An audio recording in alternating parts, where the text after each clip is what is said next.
There we go, day 15, 48 days to go. It's Monday 2nd of October. It's about 10 o'clock in the morning my time.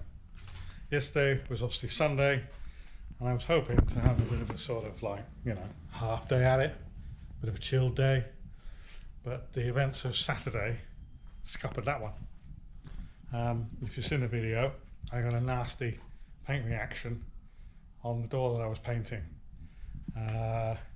Basically, I'd gone through the lacquer on this. It was from the spare car, the silver car. So I'd gone through the lacquer and taken most of the sort of base coat off, gone through to a lot of primer, and I thought I was going to cover original Ford paint. But it turns out that this car's already been stripped and had a paint job. I mean, it looked okay, but the epoxy primer I was using certainly didn't like the base coat. Probably it was acrylic. So the solvent going onto that acrylic would have softened it, and we've just got this nasty reaction where it all peeled up. So probably chuck a couple of pictures up of that just in case you haven't seen it. So that was it yesterday. We had to get the fourth door off the spare Sierra so that I could work on it this week, and I needed a hand from Austin to do that, and an actual fact, we had to have Russell out there holding an umbrella because it was that blistering hot out in the blazing sunshine doing it that we needed somebody holding a brolly too. So that's the door. That is the fourth door, the passenger door, and we've already stripped it and done a basic clean on it, but it's got to be a lot cleaner than that. So now I've got all four doors that I can start working through on my own during the week. I can just sit here with my little workstation and sand away. Sand and prime, sand and prime. And I know now, with what went wrong with the first door, that how far I've got to go back. If I'm sort of quite lucky and quite happy, because if I'd done like I originally intended to do, which was prep all four doors and then paint them in one go, in one batch, then I would have had to be stripping down four doors and redoing them, and that is not a task I relish doing at all. I mean, yesterday it was a good few hours work to get all that primer off and get it back down to a paintable or repaintable level, and we succeeded. So let's just, it's out there in the sun baking at the moment. Here we go.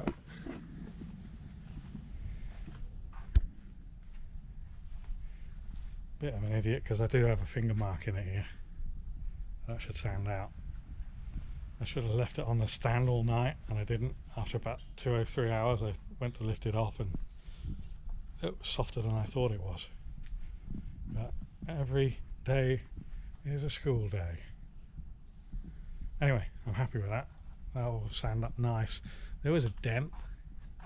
There was a dent around here that we hammered and dollied out. And when I put the first coat of primer on, you could actually see the dent. And then the second one you could see it a bit less. But this has got really 3.5 coats on it. So the first coat was a very light coat, and then sort of 10 minutes, and then another 10 minutes, another 10 minutes, another. And funnily enough, the gun just ran out when I was just coming up here.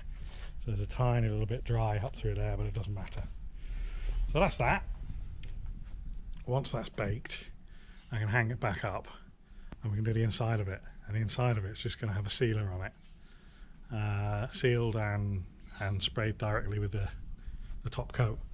Now, Tim had said you could get a sealer for this stuff, and yeah, I've got sealers, but to be honest, I really want to do a good job on it. I don't want any risk of things breaking through, breaking down. If it's nasty paint, it's got to come off. If it was like this car, whereby it's got the original paint on it and it's just had acrylic paint put over it, I can sand through like I have done in various areas back to the original paint, and I'm confident that that is going to be okay. Like this in here, that is That's the what do you call it, the C pillar, ABC. That's original paint under there. Obviously I've, you know, been painting around it, but other coat no problem at all. So if those doors were like this, then we could just sand the lacquer off and put the primer on, but obviously they're not. So like I said before, I'm pleased it happened with the first one and I didn't wait to paint them all together. I've saved time in the end, I guess. Just lost a bit of a day, half a day, maybe a whole day on a bit of a learning curve, but it's a good learning curve, as all should be. Right, while Austin was cleaning the door, once he got that off, he was mopping up all the what do you call it, the non-drying sealer that they use for the vapor barriers. He was cleaning all that off, and I was in here cleaning the engine bay. So all the little bits of rusty filings have now gone. We use this thing as oxalic acid, so there is now no.